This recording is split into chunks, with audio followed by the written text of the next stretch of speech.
First off, I want to say I'm really thrilled to be here, to have been asked to do this, because this is a topic I really love to talk about, because I think it's so important. And before I get going, I just wanted to say that 98% of the birds that I show, you'll see pictures of, are local birds. I hope that inspires you, that you'd like to see some of them. And I wanted to tell you that it is very possible to attract birds to your yard and to create a bird haven. I own about an acre of land just outside of Lacey, and we've had 56 different species that I've sighted in our yard. So yes, you can get more than sparrows. So anyway, the flow of the talk is that first off, I want to spend some time convincing you that it's important to attract birds to your yard. So that's how I'm going to start.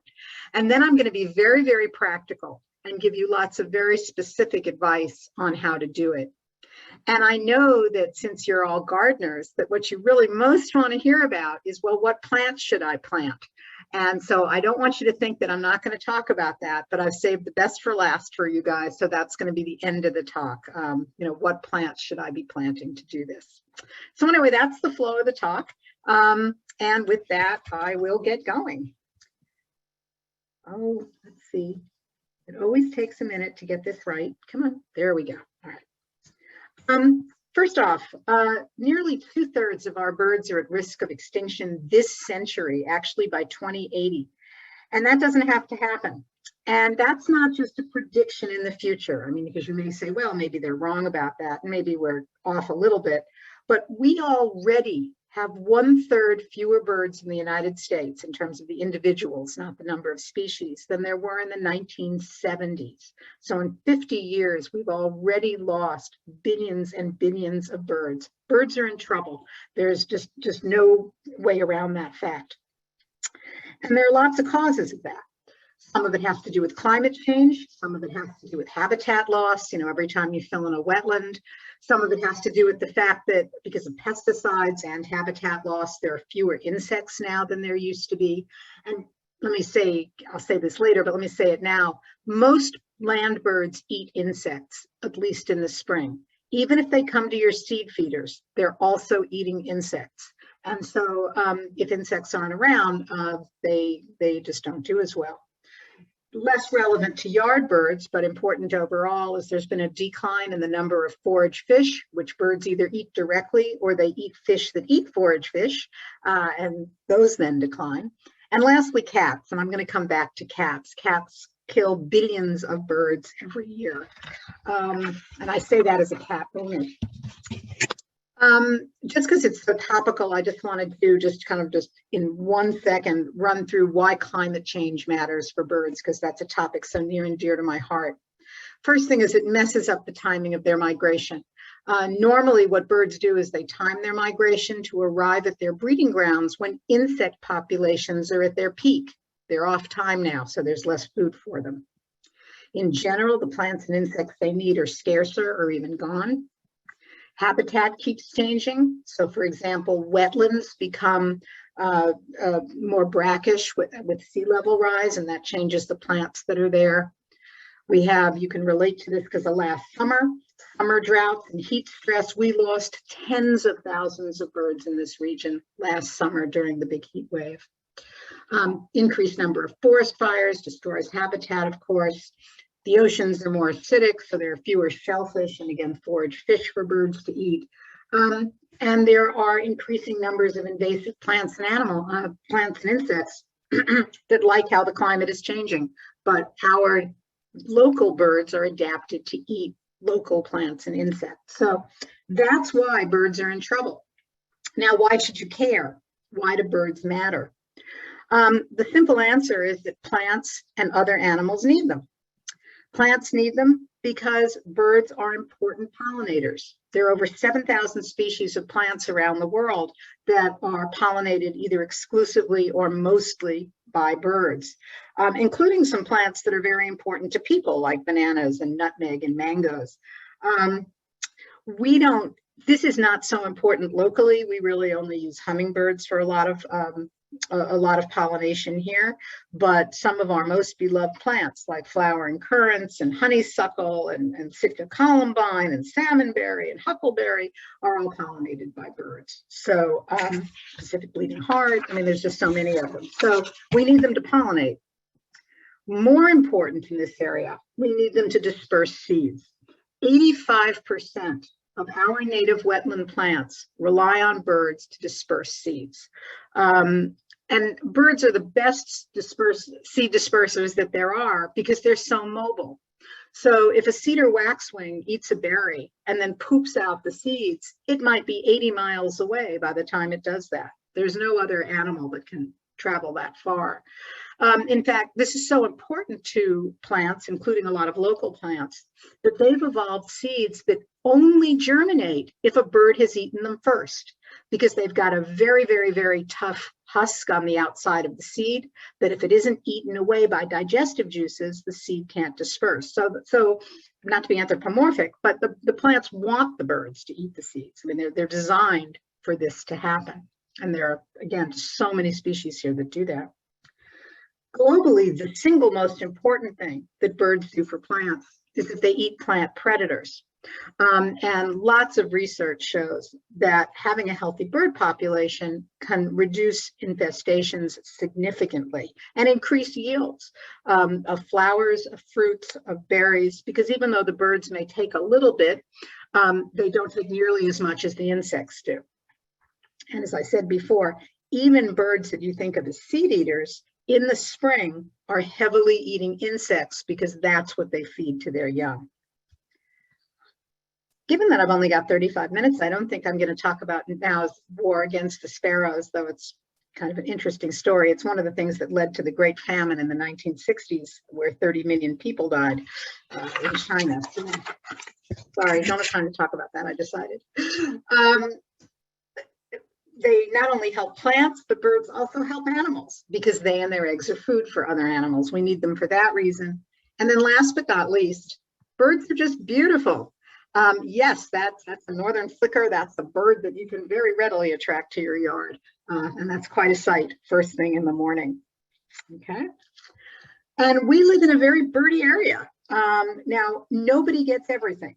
What birds you can get in your yard depend upon what plants you have planted, whether or not you have snags. If you don't know that word, a snag is a dead tree that's still standing there. What kind of food is available, either artificially because you feed them or because of your plantings. Is there water nearby?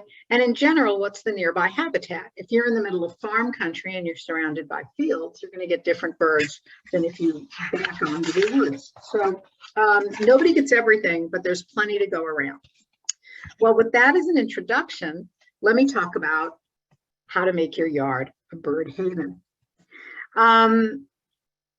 And also a person haven, because it's not certainly mutually exclusive. The things that birds like are also make them attractive to people, I think. But there are 6 fundamental strategies, and we'll talk about each. 3 of them involve protecting birds from things that hurt them, so predators and window strikes and toxins. And then you need to provide them with 3 things. You need to provide them with food and with water and with shelter. So we're going to take these one by one and talk about all of them. But even before I do that, like, you know, if there's 1 or 2 things you remember, one I hope you remember is that birds are in trouble and need our help. The second one is this, that those are the 6 things I just listed that you need to do to make your yard bird and wildlife friendly. But there's a single intervention that does 4 of the 6. And so my second real take-home point is please plant native plants. Native plants are just the thing to help wildlife. And that's because they provide food and shelter. You don't tend to need to use pesticides, and herbicides when you plant a lot of native plants. They provide shelter from predators. So they're taking care of 4 of those 6 needs. And so this is great. This is just a picture of a monarch on a native milkweed. There's so many beautiful plants. and so many very showy plants, and so many plants that are so colorful, and that's sometimes what people want. But if part of your garden can be turned into a native plant island, it will help not just birds, but butterflies and bees, which are also very much in trouble. And if you don't go in and do much to your yard, which I know isn't you guys, you're gardeners, many developers prefer non-natives, specifically because non-natives don't support our insect population. So there's less of an insect problem, which a lot of, casual gardeners or non-gardeners, really, really value. But again, it goes up the food chain and it hurts other organisms. Okay, the other thing native plants do is, I said, they entice the insects that our birds need to feed their young. They reduce the need to water, and they reduce the need to mow if we're talking about a lawn replacement. Okay, so anyway, let's go through those 6 things that you need to do. And I'm going to start with the things you need to help birds avoid. So we need to help them avoid predators. And I've got a picture of a cat there because, as I said before, one of the main reasons that birds are in trouble, number 5, are cats. There are about 87 million cats in the United States, and estimates are that between 50 and 80% of them hunt and get birds and mammals outdoors. And we know that there are 33 species of birds, at least, because we know of 33 species of birds that have been driven to extinction by cats. And if that seems like, well, how can you know that? Let me give you an example. I used to live in New Zealand, which is another long story, but a wonderful place to live. But there was a species of bird in New Zealand called the Chatham Island wren. It wasn't really a wren, but that's what they called it, the Chatham Island wren. And it had a very, very small range. It was restricted to one island off the coast of New Zealand. It was always a very rare bird. And there was a lighthouse on this island. And they got a new lighthouse keeper who came to live there, and he brought his pregnant cat. 3 years later, there were no more Chatham Island wrens in the world. I mean, that's the kind of example that lets us know that there are at least 33 species that cats have driven to extinction. The average cat who goes outside kills numerous, not just one. I mean, sometimes people say, oh, once every 3 years, my cat brings me back a bird. So it's not a big deal. But the average domestic cat that goes outdoors takes 9 birds a year. And we've got 87 million cats in the United States. Declawing doesn't change anything. Declawed cats can get birds. Some people, the old trick of putting a bell on their collar does nothing. Birds aren't scared by hearing bells. So they can hear the bell and it doesn't mean anything to them. So bells don't work.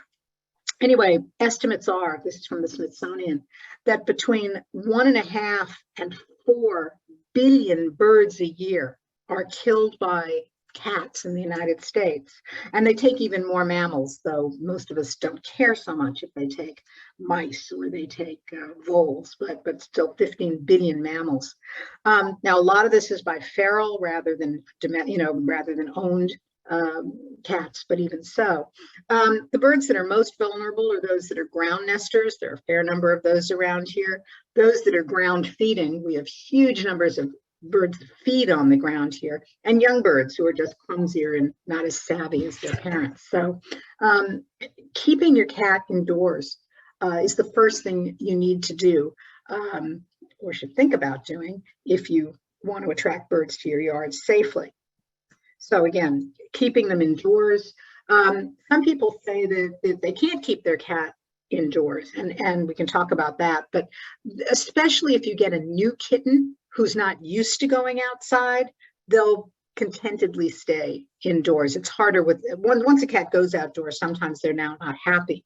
But I can tell you that vets would tell you that it is better for your cat if you keep them indoors. Probabilistically, they'll live quite a bit longer than cats that go outside because of cars, because of dogs, because of coyotes, because of getting into bad food, things like that. Now, if the problem isn't your cat, but a neighbor's cat, then you can use repellents to keep them out of your yard. But anyway, if you've got a cat who loves to be outdoors, I have a few suggestions for you. As I said, I'm a cat owner. I love cats. Not pushing this brand at all, but there are some cats, not all, but some cats can be trained and like to walk on a leash. My son's cat goes on walks with him on a leash, so gets to go outside but can't catch any birds. My cat won't go on a leash at all. So what I did, these are not my cats, but that's the yurt I have, is I bought her a tent. And again, there are many brands of these, but it's just a mesh tent that I put out in the yard. And she can sit, even the floor is mesh. So she can feel the grass, she can smell things, she can look at things. And not only can she not get to birds, but I think it gives me an extra layer of protection if some stray dog comes wandering by. So I think it's good for her that way. And again, there are repellents, again, not pushing this brand. There are lots of brands of these that if you spray them in your garden, the odor is unpleasant to cats and tends to keep them away. They don't work perfectly, but they do, some of them work really pretty well. The brand that I use, to my smell, when I smell, it smells kind of like green apples. I mean, it's not unpleasant. It's not the prettiest smell in the world, but it's not completely unpleasant by any means. So that's another thing you can think about doing. Another thing you can do is spay your cat or get it neutered, because even if you find a home for the kittens your cat has, there are lots of unwanted cats out there. So it's another cat who may not get adopted. But this is the power of exponential growth. As it says, 2 unalterated breeding cats can have 2 litters a year with an average survival rate of just shy of 3 kittens per litter. What you end up with is over 80 million cats in 10 years from 2. Like I said, exponential growth is just staggering. So please, please, please spay your cat or neuter your cat. Now, in terms of birds, if there are cats around, even though I personally think they're very, very attractive, it's important not to put bird food or water for the birds on the ground. Because when they're busy drinking or eating, they're more vulnerable to cats than they would be otherwise. And cats are really pretty good at reaching even pretty high. So I would make sure that if I did have a bird bath, which I do, that they would be at least 3 feet tall, not 18 inches. So anyway, just some thoughts about, please think about cats, the effect cats have, and don't attract birds to your yard just to have them eaten by a cat. That's not helping anything. The second thing you want to do is to prevent window strikes. And window strikes seem to me to come in clusters. I talk to lots of people who say, I never have that problem. And then I talk to people who this happens all the time. So I'm going to talk about this, assuming that at least some of you have the problem all the time. Window strikes are very significant killers of birds. Estimates vary between 100 million and 1 billion birds a year in the United States die because they hit a window. And sometimes homeowners don't worry about this because they say to themselves, well, it's those big glass towers, those big glass office buildings that are getting hit by birds. But in fact, most birds that die because they've hit a home, not an apartment building or an office building. And sometimes it doesn't kill them directly. Sometimes what happens is they hit the window and then they break a wing, or they're stunned, and then they get taken by another predator. Or by a predator. So home window strikes do count, so you want to try to minimize how much it happens. Now, there are 2 very different reasons why birds hit windows, okay? And the way I think about it, there's daytime strikes and there are nighttime strikes, and they're very different situations. So let's start with daytime strikes because there are more of them yearly. Bunch of reasons for daytime strikes. Probably the most common one is that in the right light, windows reflect vegetation. And so if you're a bird flying by, I mean, you think you can land in that palm tree, so you fly into the window and sun yourself or break your neck. Sometimes it's not because of a reflection, but because birds can see through the window and see foliage inside your house or your apartment. Obviously, if this happens a lot, there are things you can do to mitigate the problem. But see, I mean, I love having indoor plants, but if you get a lot of strikes, you need to think about, how do I mitigate this problem? So anyway, we've got daytime strikes, and daytime strikes tend to be resident local birds. Okay, they're birds who live there. On the other hand, nighttime strikes are birds passing through. This only happens twice a year, in the fall and in the spring. I mean, for several weeks in the fall, several weeks in the spring, you can get a lot of strikes at night. And those tend to be migrating birds passing by. And the reason you typically get nighttime strikes is because birds have lots of different ways of navigating, but some of it is that they use light. And so if you've got a dark plot of land and then your lights, they'll come towards it. So what do you do to prevent or mitigate the number of window strikes you have? Well, especially at night, you can close lights when you leave a room, which is good for lots of reasons, saves you money. If you're getting birds at your feeders who then sometimes hit your windows, this is counterintuitive, but move your feeders closer to your windows. Because if your feeders are within 3-4 feet of your windows, even if the bird hit the window, it wouldn't hit it hard enough to do itself any damage. It wouldn't have picked up enough momentum yet. So you might consider moving feeders closer to your windows. You certainly can partially close curtains or blinds. I mean, if you have levelers, for example, you can twiggle them so there are just those thin horizontal lines that you see. But that's enough to tell a bird that there's, something there. You can consider switching to houseplants that don't need to be directly in the window, that tolerate less light.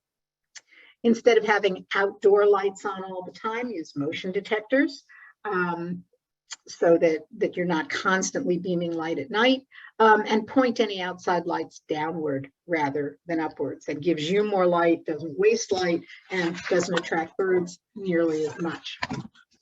Now, the other thing you can do, and this is one of the things I rely on heavily, is you can buy products. There are meshes, there are decals that they're really pretty sophisticated nowadays. And again, there are lots of brands. These happen to be the ones I use, the ones that we're looking at here.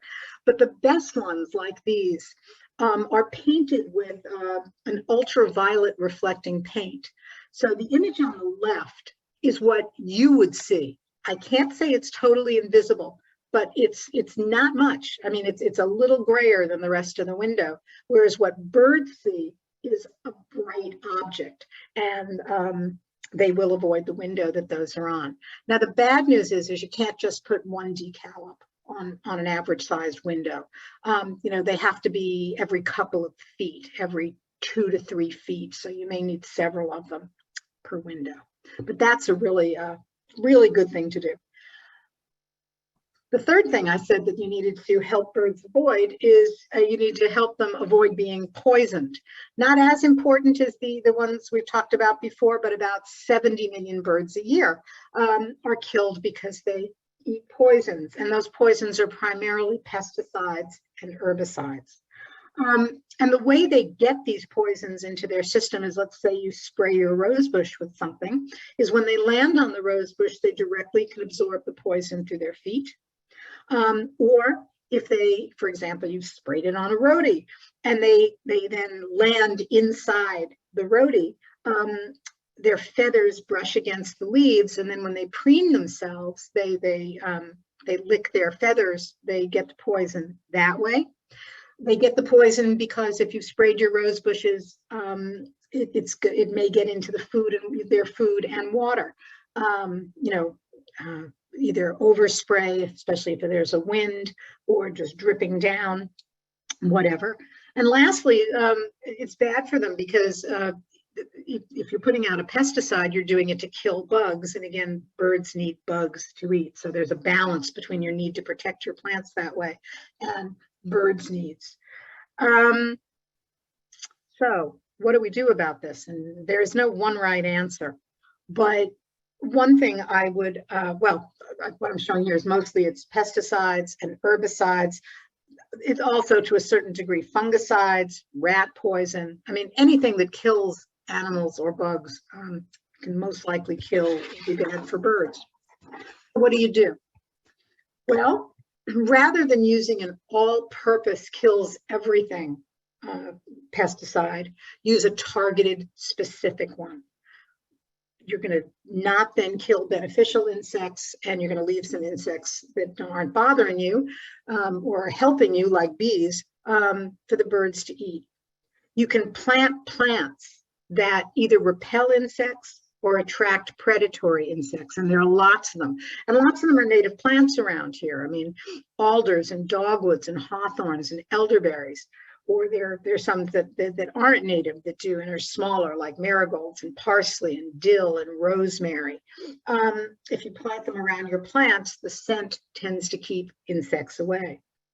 My favorite way of getting rid of weeds, this isn't for insects now we're weeds, and I get this from having lived in New Zealand. I don't know if any of you have ever lived in New Zealand or been to New Zealand, but people there are very persnickety as a whole about their gardens. Their gardens are just, there is not a leaf out of place. People are out there every single day. If one leaf falls, they go out, they pick it up. But they don't use herbicides. And what they do instead is they use tea kettles worth of full with boiling water. And if you spill boiling water on a weed, it will die. And you can also get steam blowers that do the same thing. So that's a very non-toxic way of killing weeds that you don't want. And again, attract birds. Birds will take care of much of your insect problem. So anyway, just a quick view of things you need to help birds avoid. Now, how about the things that they need? Well, let's start with shelter, okay? Birds need shelter, and there are lots of ways of providing shelter. I'm going to start with birdhouses because it's a particular pet peeve of mine. A lot of people put up birdhouses, and what they do is they go out and they find the prettiest birdhouse they can. If you're doing it for art, that's wonderful. I would stuff the entry hole so that birds don't go in there, because a bad birdhouse will kill the birds in it. And most of the birdhouses that one buys, if you don't know what you're doing, because they're designed to be pretty, not to be good for birds, in fact, are bad for birds. There are a lot of characteristics that go into making something the right birdhouse. And it's not one size fits all. Every bird has its own needs. But in particular, we want to get a birdhouse that's the right fit. And that means the right number of square inches of floor, the right height. But in particular, what it means is you want the smallest entry hole possible for that bird. And there are many sites, many websites you can go to that will give you this information. You know, just type in bluebird house dimensions and it will tell you. And I'll show you a picture here to illustrate this, but birds are very vulnerable. Their eggs are vulnerable. They're vulnerable when they're on their nest, brooding birds, putting their eggs. And what you want is to keep as many predators out as possible. And so you want a very small entry hole. If you already have some birdhouses you love, you can try to fix them this way, make them better this way. First off, take a drill and put in some ventilation holes. This would be right under the roof at the top of the walls, because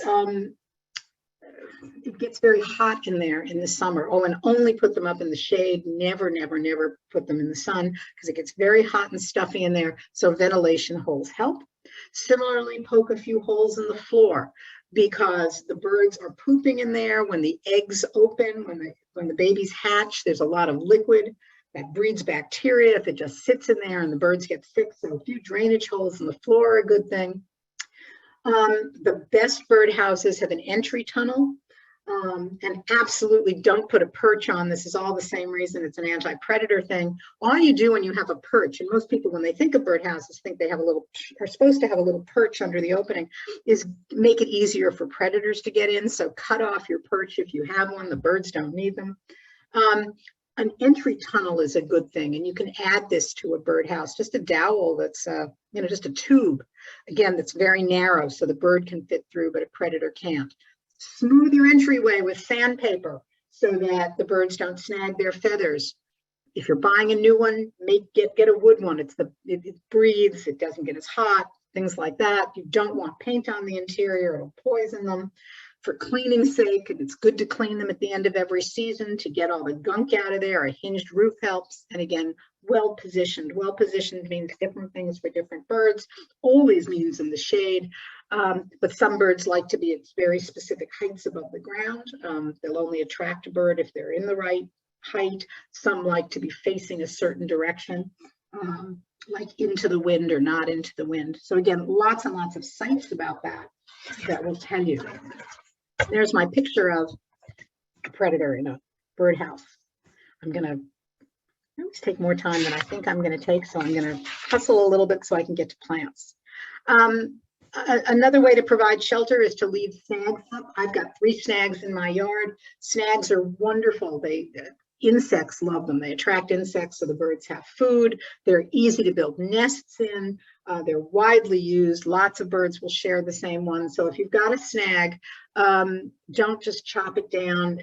What you need to do is to cut off the top as high up as you need so it can't hit anything when it falls, or if it were to fall, trim its biggest branches, but consider leaving it standing. Now, I know you love your yards and you want your yards to be beautiful, but if you've got a back corner of your yard, consider making a brush pile.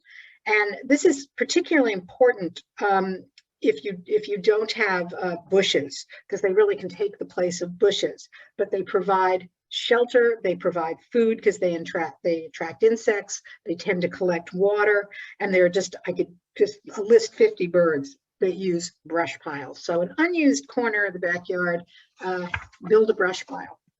And the same for leaf litter. When you rake your leaves in the fall, in an unseen corner of your yard, just leave a pile of leaves.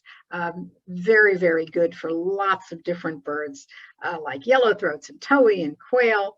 They collect rain, they collect dew, they collect insects, and birds use them to cache food. So leaf piles. Even better, in my opinion, is plant bushes, especially open-limbed loose bushes. That's a nice live way of giving birds shelter. Like our native rhodies are perfect for that. Second thing you need to give them is water. And I think people really underestimate how much this works. If I were to do one thing to a yard to attract birds, the very first thing I would do would not be to put out food. It would be to provide birds with water. We have long, dry summers here, and birds need to bathe and drink year round. Another thing is that they feed their young. They need to give their young water. And birds make up to 200 trips a day to the nearest water source to feed their hatchlings. You'd much rather go 30 feet from a bird bath to your nest than to have to fly 2 miles. So if you want to attract birds, put in a bird bath. I think I don't have time to talk about what makes a good bird bath, but again, you can get on the web. You basically want it rough, you want it shallow, and you want to be sure to clean it every week or 2. Now, the last but not least is provide them with food. And wow, I mean, the food birds need are insects, they need seeds, they need nuts, they need berries, they need fruit, they need nectar. So you've got all sorts of choices when it comes to giving birds food. My favorite way is to plant natives. And in order to plant, and again, this is easy to do. I have over 110 native species of plants in my yard, in my property. Some of them were there, some of them I planted. There's a lot of choice. But you want to make room for your natives. You want to get rid of invasives. You want to reduce the size of your lawn. And speaking of that, this is my front lawn. And if you look, you can see that I don't have grass. Instead, what I have clover. And this is a kind of micro clover. It's wonderful because it produces hundreds and hundreds and hundreds of white clover flowers that the bees like. It only grows to about 3 inches tall. I never have to mow it. It stays green all winter. It doesn't require a lot of water at all. I very rarely water it, except in that big drought. So consider going to clover. When you're trying to attract birds to your yard and think about new plantings, remember that different birds live at different heights. So you want to provide a shrub layer, you want some low trees, and you want some tall trees, and you will get a lot more variety of birds if you do that. Again, you want variety, you want space, forget hedges, go for hedgerows. And you want plants that are going to thrive at different times of the year. Birds need to eat all year. Easy thing to do is not deadhead. And I promised 35 minutes, so I better skip this, but there are tons of websites on it. Provide feeders. Less important than native plants for sure, more important in the winter than in the summer. And if anyone wants to ask this as a question, there are ways to use feeders that do not attract rats and mice, and I can talk about that. And feeders can be cheap. I mean, here's one that's made of, just a soda bottle with some wooden spoons, or from a roll of toilet paper. But anyway, I said I was going to get to what plants to plant, so that's what I want to do, but got to run through a few more other things to do to help birds. Please vote for birds. When you vote for a politician, think about their stance on the environment to help wildlife. Since so much of our problem is climate change, try to reduce your own carbon footprint with the 3 R's: reduce, reuse, and recycle. And as I said, plant native plants. Now, what native plants do you want to plant? And I'll just do it this way. All you need to do is go to your computer and type in the phrase Audubon plants for birds. And what will come up is this web page. And if you scroll down just a little bit, you'll find this. And you don't need to type in your email address if you don't want to be hassled by them. Just type in your zip code, because then they'll know where you are. And if you type in your zip code, this is what comes up. And there's a best results tab, which are the ones they think are going to work the best. There's every single native plant that you could plant locally for your zip code, resources and next steps. But what's neat about this is that you can tell it what type of plant you're interested in. Say, for example, I'm looking for ground cover. There's a drop-down menu. You can put in ground cover, or I'm looking for a tree. You can put in tree.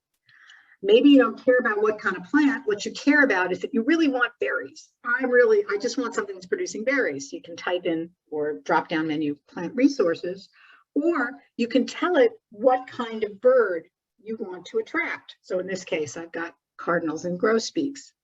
And then what it'll do is it'll come up with a best results list. And I can't scroll down because this is just a screenshot, but if you scroll down, it will list all of those plants. It'll tell you what birds they will attract. It'll tell you what kind of a plant it is, and it'll say something about them. So here, I said I wanted annuals or perennials, small plants. I didn't care what kind of bird, and it came up with a very different list. And that's what you do. And you can even get a sign that proclaims that you're trying to do this to be good for birds. If you have any questions about anything I've talked about or didn't get a chance to talk about, please email questionsforbhas@gmail.com. I run this hotline, which answers questions, any questions that have to do with birds, including what do I do in my garden to help birds for Black Hills Audubon. So questionsforbhas@gmail.com, and I'm happy to try to answer your question. I just want you all to remember that you are what hope looks like to a bird. If we're going to save them, we all got to do our bit. And with that, I will take questions. Sorry, I had to rush through. Well, let's go ahead. That was a wonderful presentation. Thank you so much. So a couple of the comments right off. Beautiful photography, Kim. Well, not mine. That's why I have the people's names, you know. But it was really beautifully put together. Thank you. Also, we have a question. How can I protect birds eating at my feeders that hang about 5 feet from the ground? Seed drops and some birds eat from the ground. Okay, that's a very good question.